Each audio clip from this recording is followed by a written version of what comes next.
Que pesquisa eleitoral é essencial para uma campanha, para um mandato, todo mundo já sabe. Quem faz pesquisa tem dados. E todo mundo anda falando aí que dado é o novo petróleo da humanidade.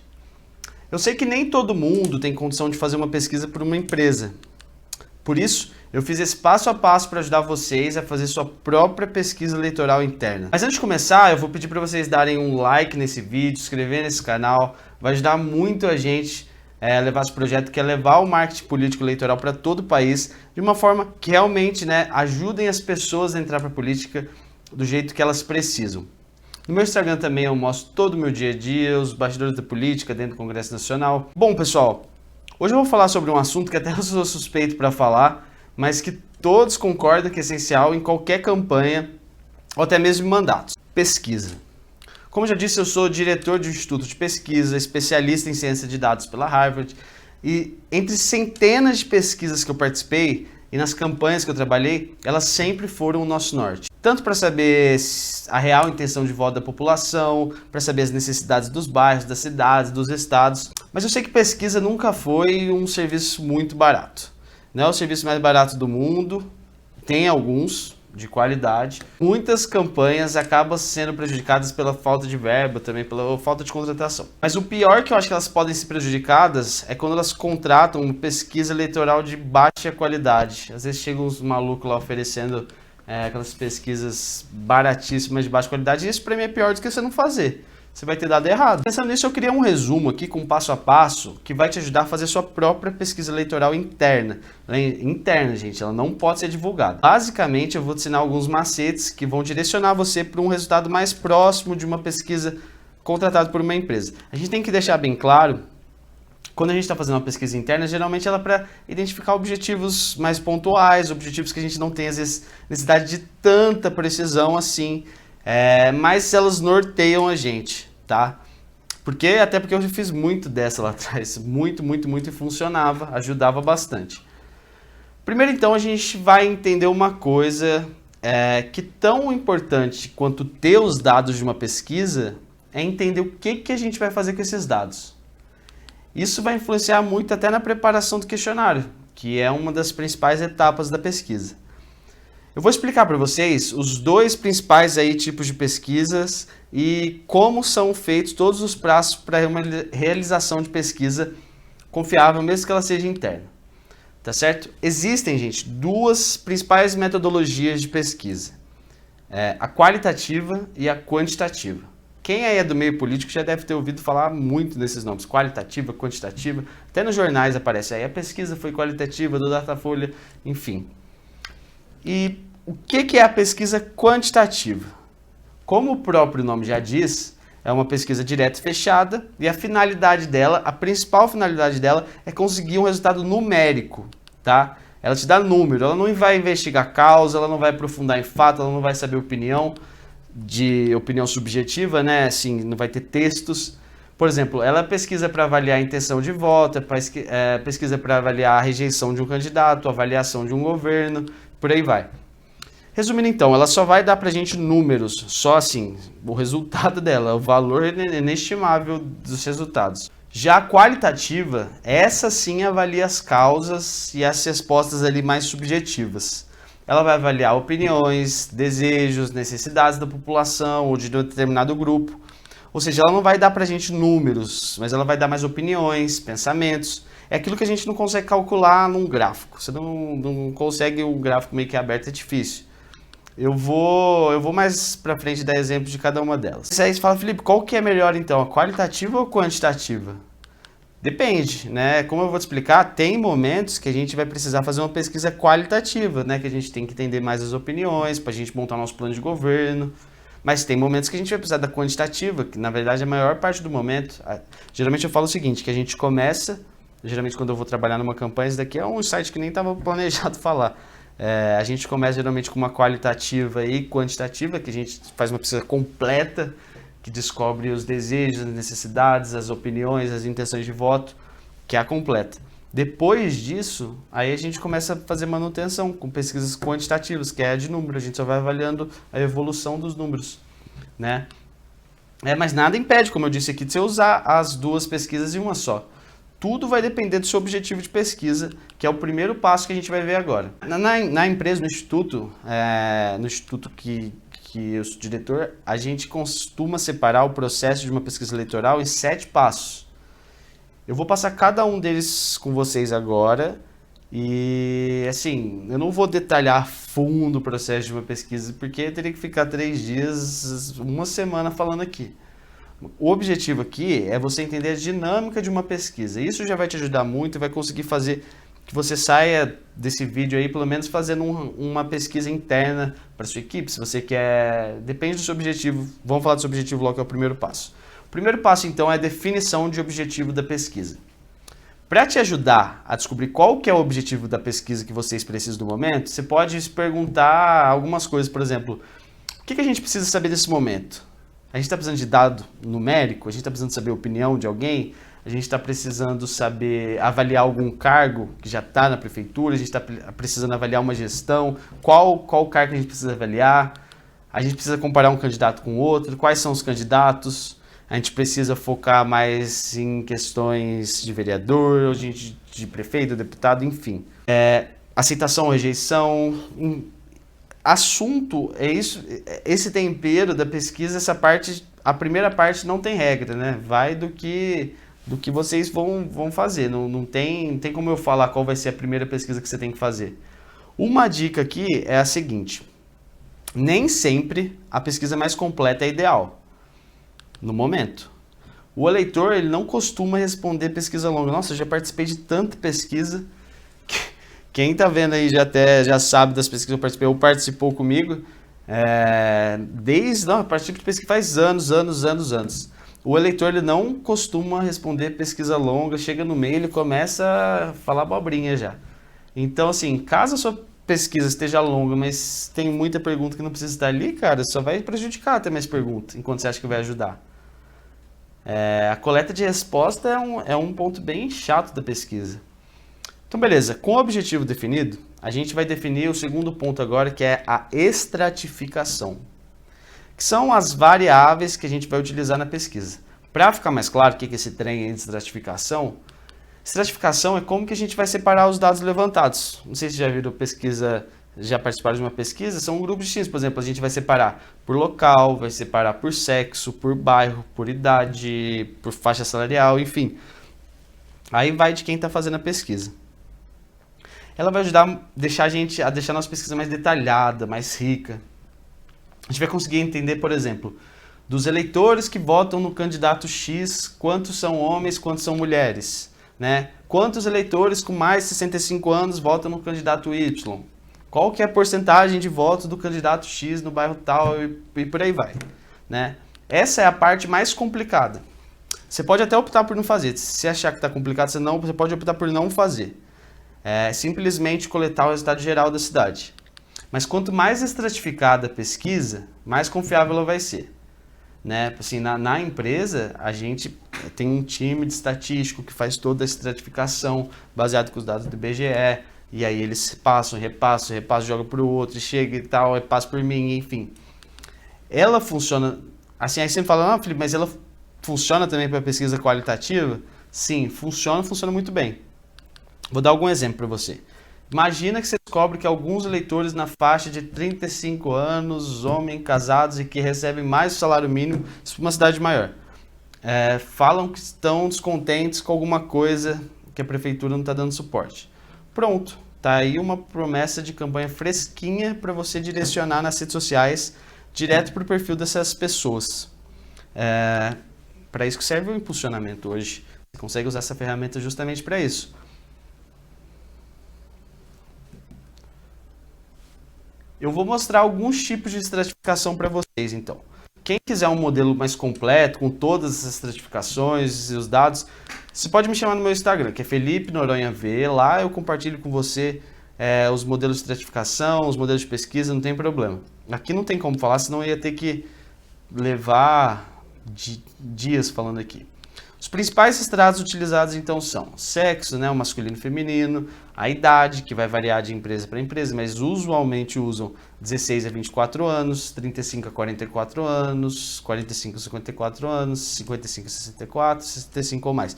Isso que eu tô falando é o seguinte, o entrevistador vai chegar no eleitor e vai falar: olá, tudo bem? Você pode responder uma pesquisa, tal, tal. Beleza, vai marcar lá o sexo da pessoa, qual que é a idade dela. Esses são esses traços, entendeu? O bairro que ela tá, tal, beleza.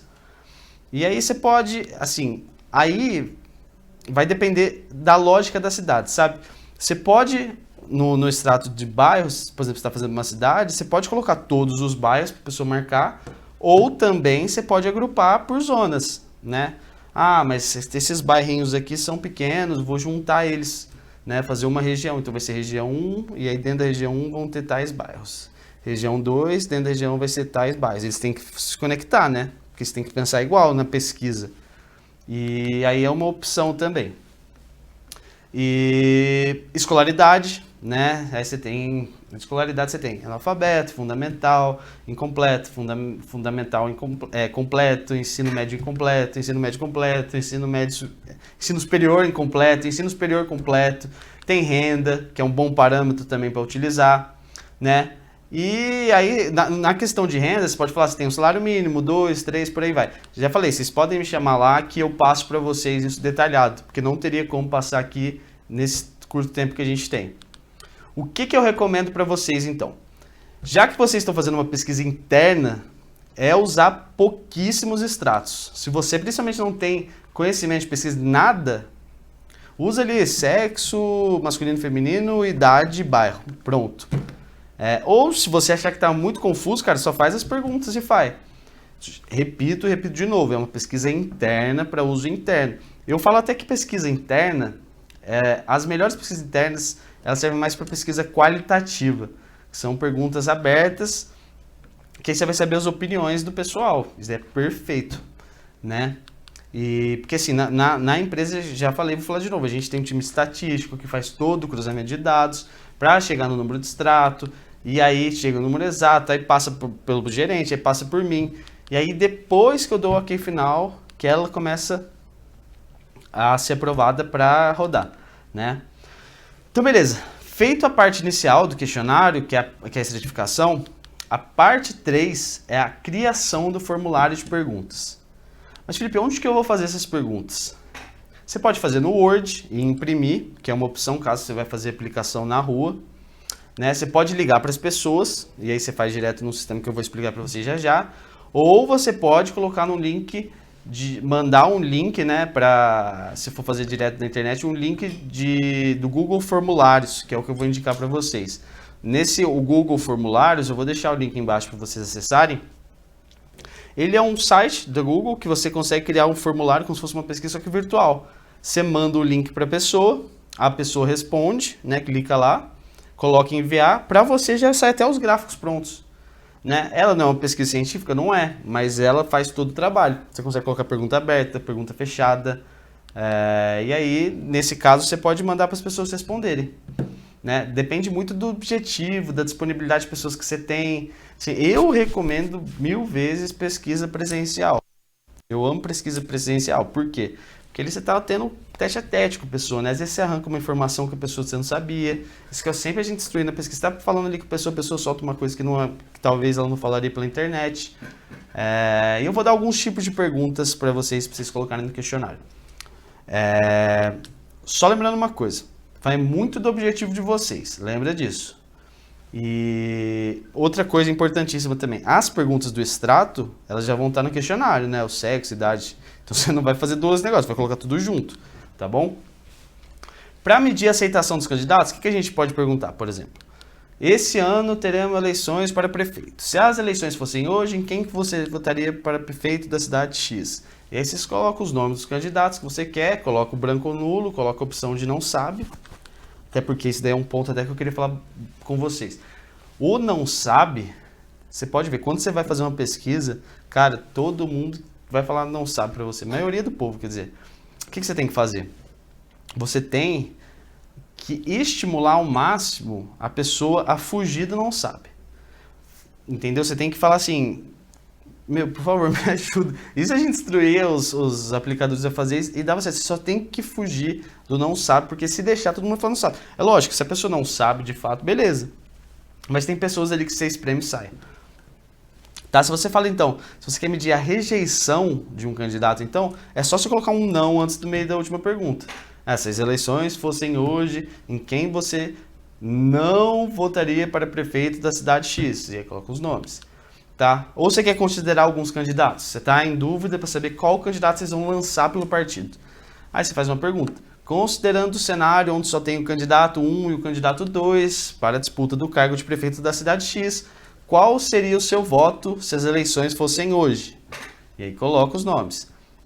E por aí, vai, segue lista de perguntas. Já disse, se vocês quiserem chamar no Instagram lá, me chama no Instagram, Felipe Noronha V, vou deixar ali embaixo, que lá eu passo para vocês. Tem uns modelinhos lá que eu preparei, só que aqui não tem como falar agora, porque o tempo vai ficar curto. E aí eu passo para vocês, tá? Então as perguntas você vai definir de acordo com o seu objetivo, que foi o primeiro passo. Primeiro passo, objetivo da pesquisa, depois estratificação, depois criação do formulário, tá bom? O que a gente pode pensar que eu não falei ainda? Não, até agora estamos na linha ainda do raciocínio, porque pesquisa foi minha vida durante muito tempo, tá? Então o quarto passo ainda não é a aplicação da pesquisa, não vai aplicar a pesquisa ainda. A gente vai criar o que a gente chama de estrutura da aplicação. Aqui que vocês têm que tomar muito cuidado, porque essa parte é geralmente onde que diferencia as pesquisas de empresa profissional das caseiras, ou daquelas empresas que são as famosas empresas, né, fake.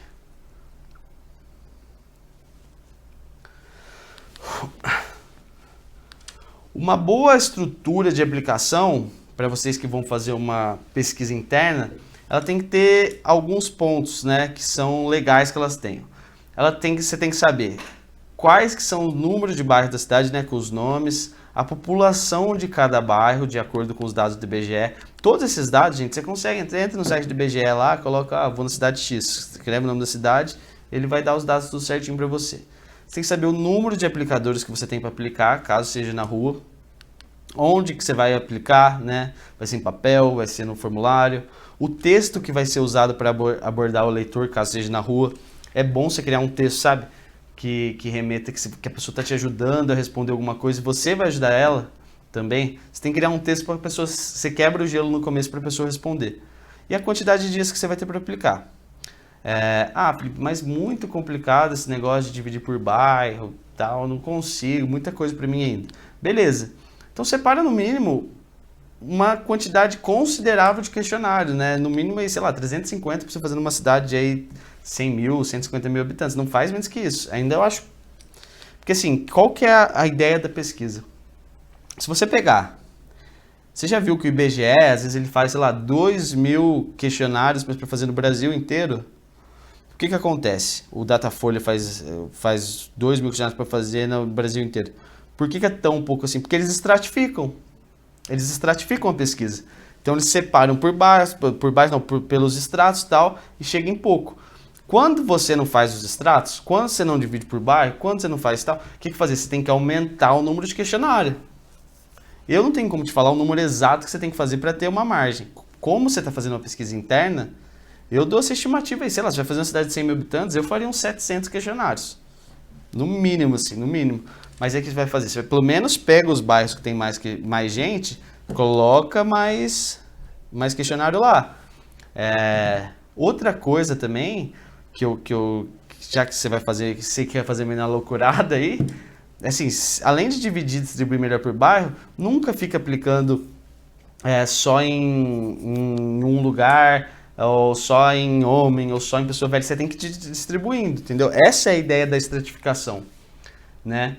O outro ponto importantíssimo também, para vocês anotarem, é o seguinte: quando você for fazer pesquisa online, geralmente, eu nunca fiz pesquisa online, então geralmente eu não gosto muito, mas já que caso você vá fazer, coloca ela, mas não deixa ela anônima, coloca para a pessoa responder o nome dela. Por quê? Porque senão pode começar a ter fraude, não adianta nada. Já as pesquisas físicas no papel, aí eu recomendo que seja anônima. Você não pode colocar para a pessoa colocar o nome dela, porque senão ela não vai querer responder.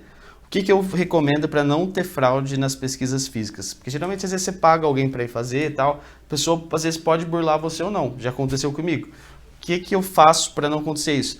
pega alguém de sua confiança, dá um valor para essa pessoa ficar gerenciando a pesquisa. Gerenciando se as pessoas estão aplicando, né, para comprar o lanche para as pessoas, você tem que dar um lanche para as pessoas. A estrutura que eu fazia geralmente sempre tinha lá atrás, hoje tem, é óbvio, mas antes sempre tinha já alguém olhando, porque eu já descobri pessoas que eu peguei, a pessoa estava escrevendo sozinha no papel, né? E então a online, assim, se você quer fazer, legal, mas se você for fazer, faz ela mais qualitativa, sabe? Faz ela mais opinião, assim, e coloca para a pessoa dar o nome dela. E qual que é a dica, outra dica que eu dou também importantíssima para você conseguir ter mais respostas? O que é? Tem alguns horários que a gente consegue atingir mais pessoas. Quais são esses horários? Você não pode pegar primeiro horário de trabalho das pessoas, beleza? Se você for aplicar em zona rural, o que acontece? É sempre finalzinho de tarde, que é quando o pessoal está indo embora para casa. Nunca vai de dia, que não vai achar ninguém. Ponto de ônibus é excelente para aplicar a pesquisa, ponto de ônibus, porque ali é fluxo de gente para todo lado, toda hora, né? São algumas dicas que eu vou lembrar, mas eu vou falando para vocês aqui. Hoje eu estou fazendo um roteiro meio improvisado, né? Então, beleza. O passo 5, pessoal, agora sim a gente vai para a aplicação. Se for virtual ou se for física. O ideal é que ela seja mais ou menos entre 2 a 6 dias. Não evita passar disso. Por quê? Porque se você for fazer uma pesquisa, por exemplo, ainda mais se estiver perto da eleição, se você for fazer uma pesquisa hoje, daqui 15 dias você vai fazer outra, talvez a cabeça das pessoas já mudou nesse meio tempo, entendeu? Ali você já deveria estar fazendo outra. E não terminando a mesma, né? E depois que você terminar toda a pesquisa, aí você vai fazer pesquisa. Beleza, você vai colocar, planilhar, ou você vai escrever no papel o controle que você quiser, onde que vai fazer, qual. Esse controle tem que ser seu. Porque o controle que a gente faz, ele é um pouco mais detalhado demais, né? Que a gente tem que ter esse detalhamento porque a gente estratifica, né? Então, esse tempero aí de como que vai ser, vai muito de acordo se você quer fazer estratificação, se você quer fazer uma pesquisa. Mas assim, só fala uma coisa, tenha controle, fique atrás, tá? Então, depois de feita a pesquisa, a gente vai ter os resultados. Se a gente fez no papel, a gente vai ter os resultados na mão. Se a gente fez online, provavelmente o sistema já vai liberar lá o resultado, né? Então é a fase que a gente chama de compilação, que é basicamente passar limpo as respostas. No caso da pesquisa feita na internet, como eu já disse, ela já vai te dar os dados prévios aí. Se fizer no Google Formulários, que eu falei, ela já vai te dar os dados prévios. Ah, Felipe, mas eu fiz no papel. O que eu faço com esse papel agora? O que eu recomendaria para você? Pega esses papéis e coloca no formulário. Abre o Google Formulário e vai passando um por um. É um trabalhinho chato? Mas ele mesmo já vai gerar um link virtual para você. Ele mesmo já gera uns gráficos depois. Ele te dá os formulários e as respostas lá. Eu posso gravar depois ensinando só um vídeo só como usar o Google Formulário, que eu já usei muito esse daí, não só para pesquisa, mas para vários outros assuntos. E aí o seu resultado já aparece para você e pronto. Para pesquisa, se você fizer uma pesquisa por telefone, mesmo esquema. Ligou, já vai passando direto para o Google Formulários. Se você fizer uma pesquisa... não vou passar outras formas agora, porque eu acho que não é o momento ainda, né? Mas eu acho que os melhores modelos são esses que eu passei para você. E o último passo, né, é simplesmente, beleza, tem os resultados em mão, cara, é hora de você sentar com toda a equipe que participou do planejamento da pesquisa e olhar de forma estratégica. Não adianta você olhar só os resultados, você tem que fazer o que a gente chama de plano de ação. O plano de ação é você ver cada resposta e pensar o seguinte, beleza, o que a gente pode fazer de ação concreta para melhorar ou para preservar esse resultado que está bom ou para mudar esse resultado que está ruim. Enfim, o que a gente pode fazer? Tá? Uma pesquisa só para ter o resultado para olhar e sair, para mim não serve. Tá? Você tem que pegar uma pesquisa para ter ação para ela, entendeu? E essa assim, é a última, mas é uma das mais valiosas, porque senão não adianta de nada. Beleza? Pessoal, então é assim basicamente que você consegue fazer uma pesquisa eleitoral interna, repetindo, ela é interna, ela não tem cunho científico, não pode ser registrada, não pode ser divulgada, mas ela serve para nortear algumas ações, ela serve principalmente para qualitativa, para você pedir opinião. Isso você tem uma estrutura mais organizada. Então, de novo, deixa o like, deixa o comentário, se inscreve no canal, ativa esse sino aí para quando sair mais conteúdo, você ser avisado. Beleza? Até mais.